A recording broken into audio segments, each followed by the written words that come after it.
Tahukah Anda, otak merupakan bagian tubuh yang paling penting bagi manusia? Sekarang angkat tangan Anda dan letakkan pada dahi. Tepat di situ, ada bagian otak yang paling istimewa. Bagian itu disebut prefrontal cortex atau disingkat PFC.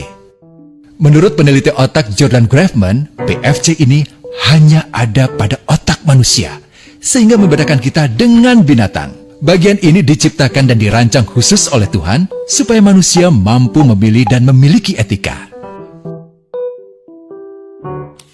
PFC berfungsi seperti pemimpin. Ia bertanggung jawab untuk berkonsentrasi, memahami benar dan salah, mengendalikan diri, menunda kepuasan, berpikir kritis, dan merencanakan masa depan. PFC adalah pusat pertimbangan dan pengambilan keputusan. PFC inilah yang membentuk kepribadian dan perilaku sosial. Sayangnya, PFC adalah bagian otak yang paling mudah mengalami kerusakan. Jika PFC rusak, maka kepribadian orang bisa berubah. Rusaknya PFC bisa disebabkan oleh benturan fisik, bisa juga oleh zat kimia, seperti narkotika, psikotropika, dan zat adiktif atau nafsa.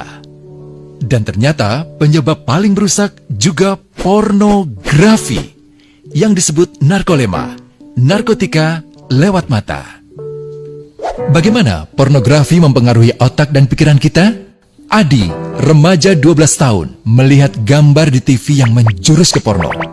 Awalnya, ia merasa kaget dan jijik.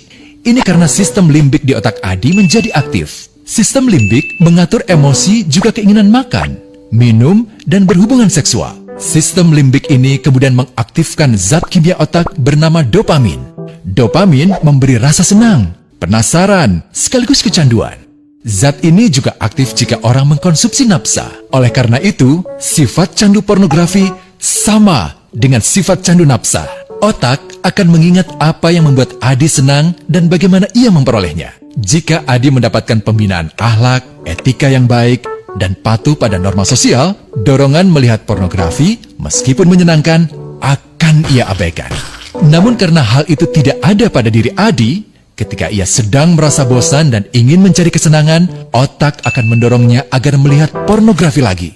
Namun lama-lama, Adi bosan melihat jenis gambar yang sama, dan butuh yang lebih porno untuk memicu rasa senang. Sekarang, dengan internet, pornografi menjadi jauh lebih mudah didapat. Pertama, Adi membuka internet dan tidak sengaja melihat gambar yang menjurus ke porno. Berikutnya, ia sengaja membuka lagi untuk melihat yang lebih porno. Awalnya melihat yang sedikit terbuka, lama-lama semuanya terbuka. Awalnya melihat 1 menit, lama-lama 1 jam. Adi mengalami kecanduan pornografi. Bagaimana kerusakan PFC akibat kecanduan pornografi?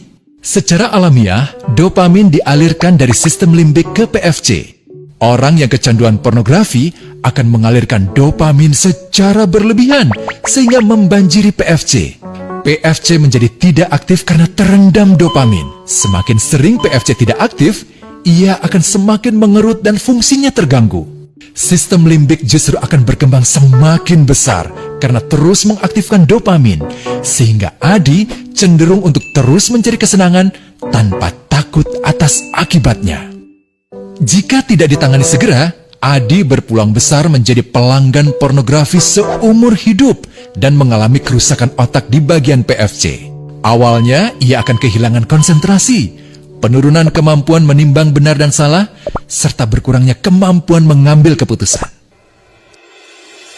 Lama-lama, besar kemungkinan ia akan melakukan masturbasi, oral seks, hubungan seksual suka sama suka, dan mudah berganti-ganti pasangan seksual. Pernikahan dianggap tidak penting. Pasangan dianggap hanya sebagai objek seksual semata, cenderung merendahkan derajat dan kehormatan lawan jenis. Selera hubungan seksualnya pun tidak sehat dan seenaknya, kasar sampai tega memperkosa. Manusia jadi tidak ada bedanya dengan binatang. Inilah dampak yang terjadi akibat kerusakan PFC. Ahli bedah otak Donald Hilton Jr. mengatakan, jika difoto menggunakan alat magnetic resonance imaging, otak yang rusak akibat pornografi memperlihatkan hasil yang sama dengan otak yang rusak karena kecelakaan. Ia juga mengatakan, Berbeda dengan dampak nafsa yang merusak otak di 3 bagian, pecandu pornografi yang sudah melakukan hubungan seks dengan anak-anak mengalami kerusakan otak di 5 bagian.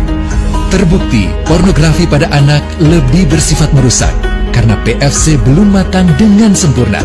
Tapi untungnya, otak anak yang belum sempurna ini masih mudah dibentuk. Pengaruh pornografi bisa lebih mudah dihilangkan asal ada usaha untuk memulihkan dengan sabar, terutama oleh ayah ibu, keluarga, dan orang terdekat.